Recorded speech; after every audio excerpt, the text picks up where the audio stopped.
Oh, we could fly. Welcome back to Have a Cup of Johnny. This season isn't about hustling harder. It's about coming home to yourself, to your voice, to your breath, to the quiet truth that you're still here and you're not starting over. You're starting again.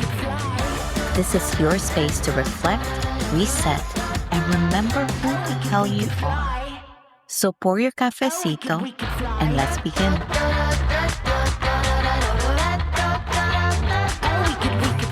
It was supposed to be a lighthearted comment about Dominican identity and how it shows in our music, in our culture, in our food, right? But this one little comment just turned everything upside down.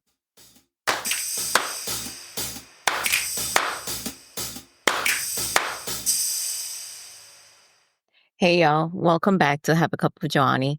I am your host, Joa, and in this episode 2 of our series, The Why Behind the Bruja, we're going to talk about some things. Last week, I talked about how the ordinary bruja was born, this unexpected comfort story that started in Instagram stories, otherwise known as instant stories, during lockdown. It was light, sweet, and magical, but then it wasn't. And today I'm talking about the post that broke me and how one internet comment, or I should say really many internet comments, became a turning point for Marisol's story and mine. So let's rewind to a random evening, bedtime, phone in hand, mind scrolling when it shouldn't be. And I came across a post that was talking about Dominican identity and how Dominicans don't tend to claim our full heritage, yet it's so prevalent in a lot of things that we have in the island. And I commented it was nothing wild. I was agreeing with the creator, Naturally Julie, and it was nothing wild, just honest. It's something like, I used to live in Europe and it was something about how Spaniards don't claim us the way that we as Dominicans seem to always claim them. Yet, growing up in the island, no one really talked about Africa and the Taíno culture and how we are interconnected to those two. Yet, talks about Spain and thinks about Spain in our textbooks are very prevalent. At least that was my experience growing up in the Dominican Republic. So that was it. That was the comment that I made based off of, once again, my experience of being born and raised in the DR and also living in Europe for a little bit. That was it. But the responses, whew, Jesus. I was basically called a vende patria, a turncoat per se. I was told that I was twisting history, that I was ungrateful, that I was uneducated, that I was a pick me, that I was trying to be something that I'm not. And my favorite one, Dominicans don't need to reclaim anything. We already know who we are. That really threw me for a loop, people, because it's like out of all the comments, and I get the personal attacks because usually when people hear something that is uncomfortable to them and they don't really have a good retort, they would go towards personal attack ad hominem. And that's normal. I learned that in my rhetoric class, part of the MFA program, where you get to learn all the logical fallacies that exist, and then you're made to read certain arguments and watch videos so you can see it in real life at play, how they look. And ad hominem personal attacks are one of the most prevalent logical fallacies that are used to argue.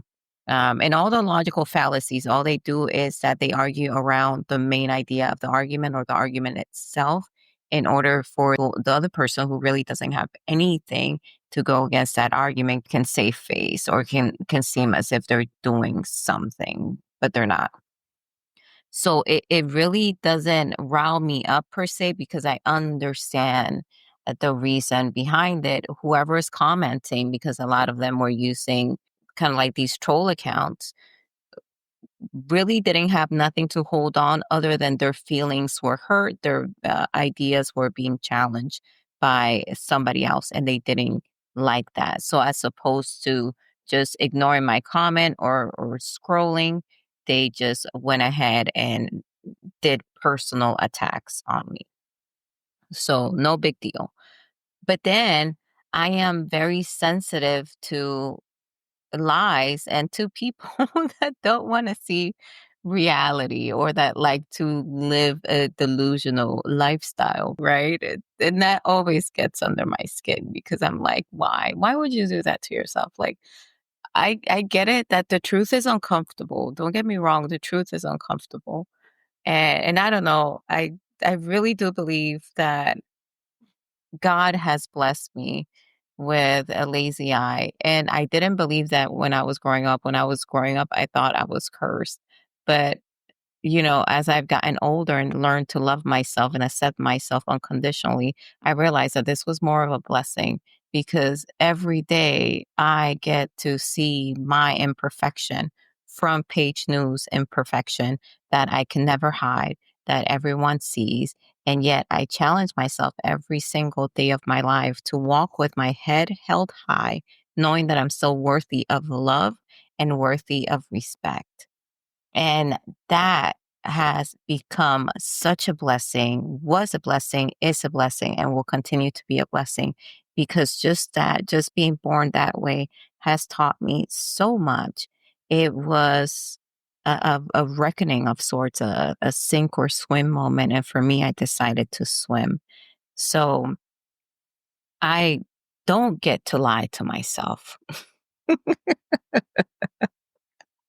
I do not get to lie to myself. I get to look at the most prevalent, quote unquote, worst imperfection, every single day in the mirror. And I say, I'm okay with that. I'm going to roll with that. This is me. And I love it. I cherish it. I connect with it. And I'm going to go on with my life.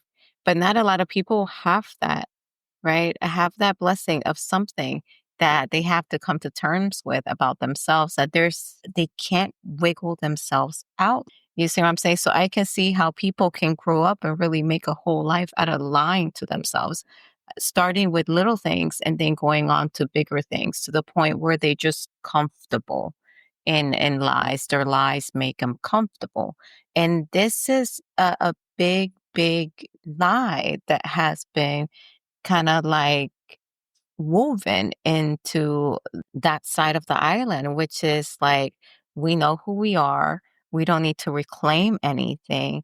But yet, with the same mouth that says that, it's the same mouth, right, that lifts up Spain and Spaniard identity, while it's the same mouth that stays closed when it comes to anything else, which then tells me that their previous words are not in line with their actions, which, pasitos, that is essentially a lie. So, like I said, that one, like, gut punch me, And there was another comment because I'm in the diaspora that my opinion doesn't count. And that one I shut down really quickly. I'm like, you can't tell me. Like, come on now. Not even my own father tells me what to say or what to do. You really think like an internet rando is going to do that? Absolutely not. Absolutely not. So that was a quick psh, get out of here, kind of thing. But it was like comments like this that really were the breaking point for me.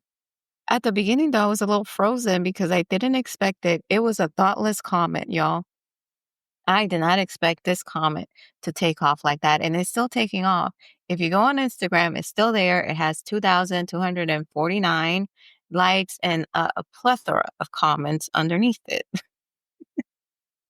Oh, and here's the kicker. I'm not done. Hold on, hold on. Here's the kicker.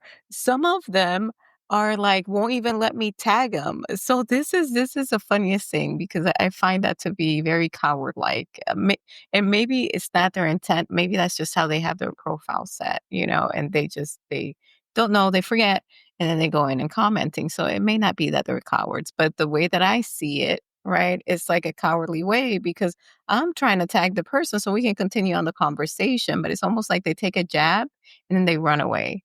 That's the feeling that I get. I'm like, are you even worth it? Are you even worth it? No. I did take a jab at a few and then screenshotted their comments because if they're gonna be making public comments, they should be okay with a public backlash. That's all I'm saying. You know what I'm saying? So nevertheless, once I digested all of this, because yes, I was like completely frozen in shock at the beginning. But then I was like, F this. I'm not going to let no one punk me out. In the internet? No. Mi abuela no crió una pendeja, coño. Uh-uh. And it made me ask the question, though, that would change really the trajectory of the ordinary bruja. Remember what I told you on last episode, which I'm sorry, Besitos, I hit the publish button late. I thought I had hit it and I didn't hit it. And it wasn't until Friday. So it didn't come out on Wednesday as it should have had. That was completely my mistake. Please, if you haven't listened to the first one, go listen to that one and then come back to this one. Okay.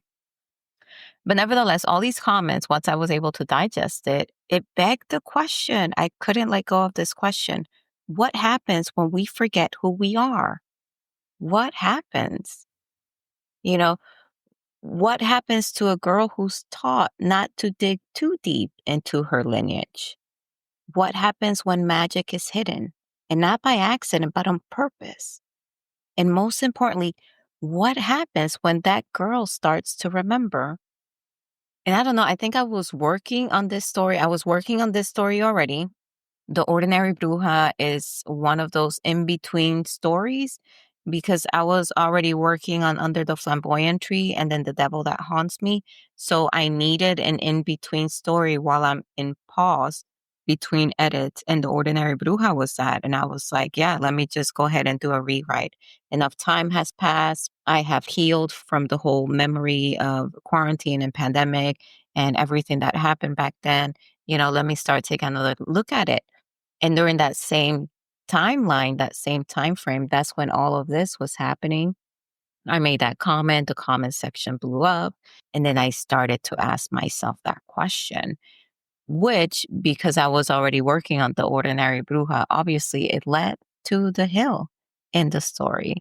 If you read the one on Instagram, the Insta story, you will see that it always had that hill. That hill was a metaphor for walking through your life, walking up and down your life and going through all those obstacles that one goes in order to find themselves.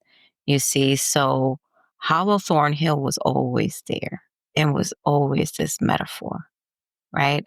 And it was like where the earth breathes, where ancestors whisper, where memory just waits. And like I've said before, it's always like being in motion for me that just, percolates things out of me. And I start remembering or thinking clearly and things of that nature whenever I'm in motion.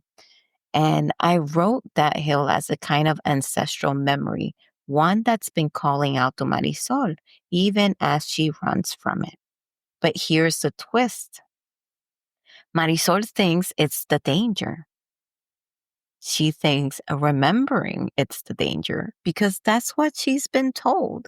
Because sometimes what we've inherited is not magic, but it's fear.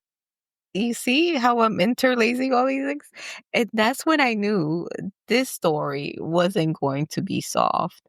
It wasn't going to stay soft no longer. It was not going to be that comfort story that I wrote. That's when I knew it. And that's when I knew it was going to be somewhere darker, more uncomfortable, but more true as well. Those comments led me to this question. and to resolve this question, to answer this question through Hollow Thornhill. And Marisol became more than a girl in hiding. In the instant story, she was very much in hiding. She was very much allowing things to happen. But she became much more than that in this iteration of the story. She became a reflection of our community's generational amnesia, I will call it.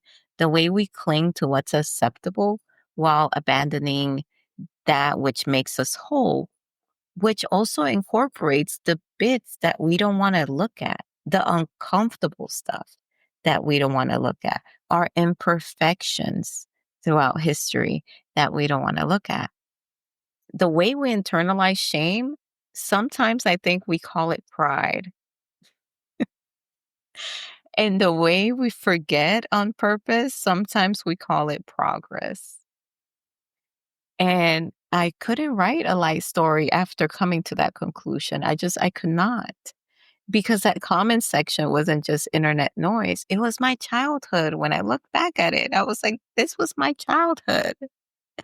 It was relatives omitting everything else, omitting Africa, omitting Taíno, barely in whispers, if that. It was school books that erased our entire lineage. It was the silence around what it means to be Dominican, mixed, Taíno, African, the spirituality that comes with it, and yes, Spaniard, while still being worthy, even while coming to terms with the violence of it all, but still understanding that all of that inexplicably made us, but we still are worthy because we still have a choice. So yeah, the story changed. And Marisol's magic, it stopped being aesthetic, really.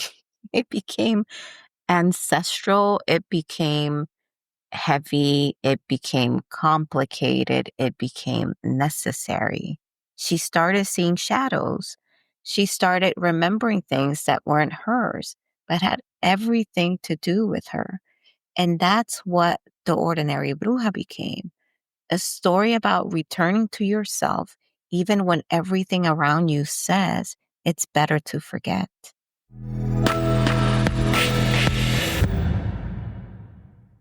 I'll let you all sit with that one, because next week I'll talk about the mothers. And I just celebrated Mother's Day. The complicated, often inadequate, always human women who shaped the ordinary Bruja. Writing them wasn't easy, and I'm going to have to share with you why I love to write mothers. Because it forced me to look back at my own mother figures and the ways they failed me and the ways I'm learning to forgive them, but also the ways I failed my children as well, and the ways I am trying to forgive myself and ask them to forgive me. So episode 3 is going to be called Brujas, Mothers, and the Complicated Women Who Raised Us. And I already know it's going to be a heavy one. Expect some tears. If not from you, at least from me. Until then, tell me, have you ever had to unlearn something you were taught about your identity? DM me, email, tag me. I want to know your stories too, because we're remembering together now. All right. Take care, besitos, and I'll see you next Wednesday. Bye. Oh, we could fly. If today's episode spoke to you, share with somebody who's finding their way back too. And if you haven't yet, visit haveacupofjoani.com for more stories, blog posts, and the books that started it all. Thank you for being here. Until next time, be soft, be bold, and always have a cup of Johnny.